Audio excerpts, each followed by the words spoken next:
Hey y'all, welcome to this week's Whiskey Wednesday. Today we've got an interesting one. It's JB and the Moonshine Band, a song called Good Old Days.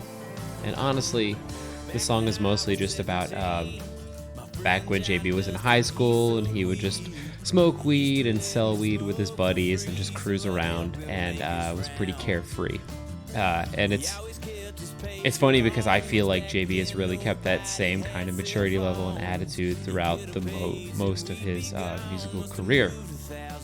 Um, it's funny. JB and the Moonshine Band actually has a special place in my life because some funny things have happened with them. So first off, when my wife and I were having kids, I would play the Daily Texas Country playlist throughout the entire time we were in the hospital, and whatever song was playing when the kid was born, I wrote it down. So our second child, we named him Justin Bradley, JB. And I thought that name worked on so many levels. One for JB and the Moonshine Band, one for Justin the Boot Company. And what's crazy is that when Justin was born, JB and the Moonshine Band was actually playing. So that's just 1 in a million chance there. And then we've had like a lot of, I guess, intimate, close encounters with JB and the Moonshine Band.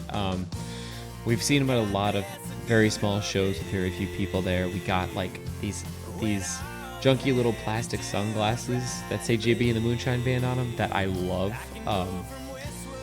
My wife and I would always like take a lot of pictures at shows or out with their merchandise just because we liked it, and they would always use it on their social media and stuff. So that was cool.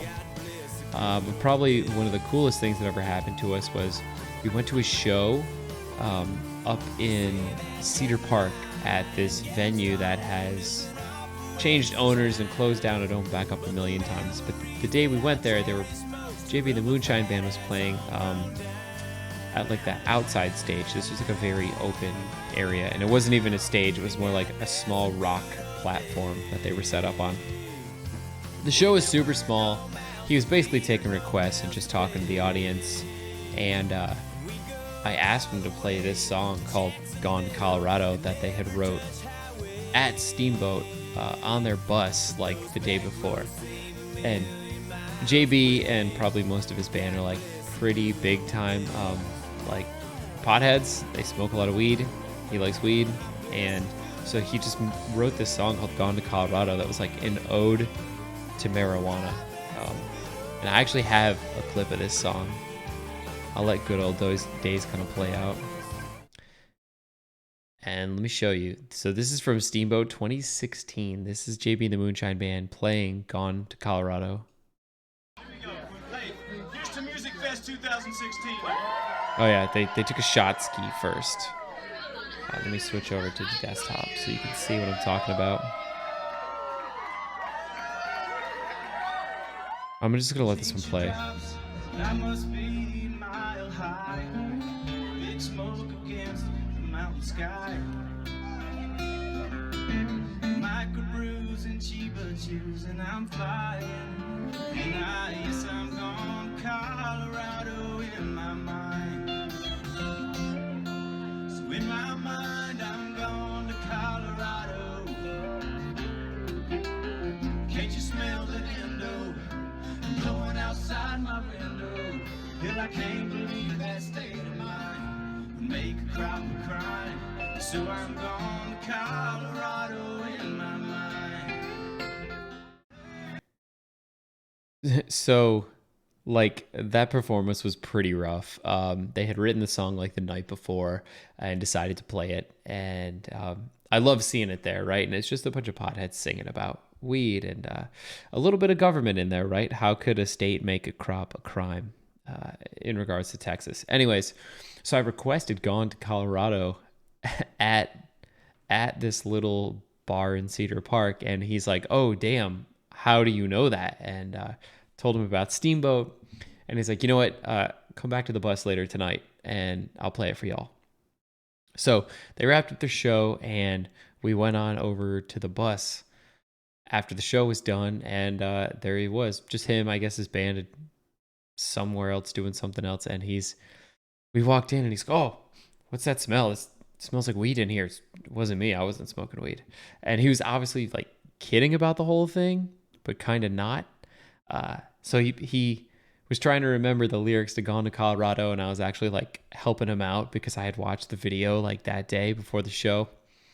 So we got through it, and then we just started talking about stuff. And as we were talking, you could tell he was like very political and wanted to talk about politics and wanted to talk about Democrats and Republicans and where we stood on weed. And, you know, my wife is from Mexico, so like he kind of brought that up. And the whole conversation was like very politically charged.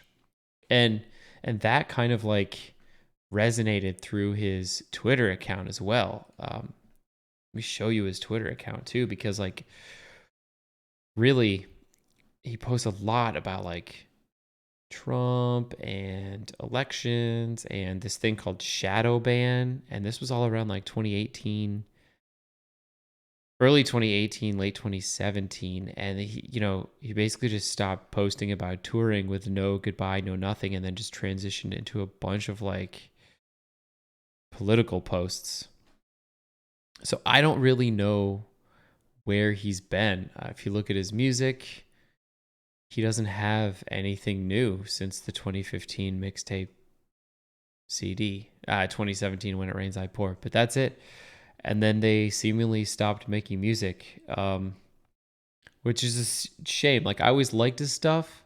It wasn't like, genre defining music, but it was always like funny or a good time or an interesting take on a song sung from a guy with a different point of view. And I think that's how I would sum up JB and the Moonshine Band. He's a guy who definitely had a point of view, and it was definitely different. So that's it for this week's Whiskey Wednesday. Thanks for tuning in. You guys can go check out Daily Texas Country more on our YouTube channel, as well as our Twitter account, twitter.com/dailytxcountry. Y'all take care.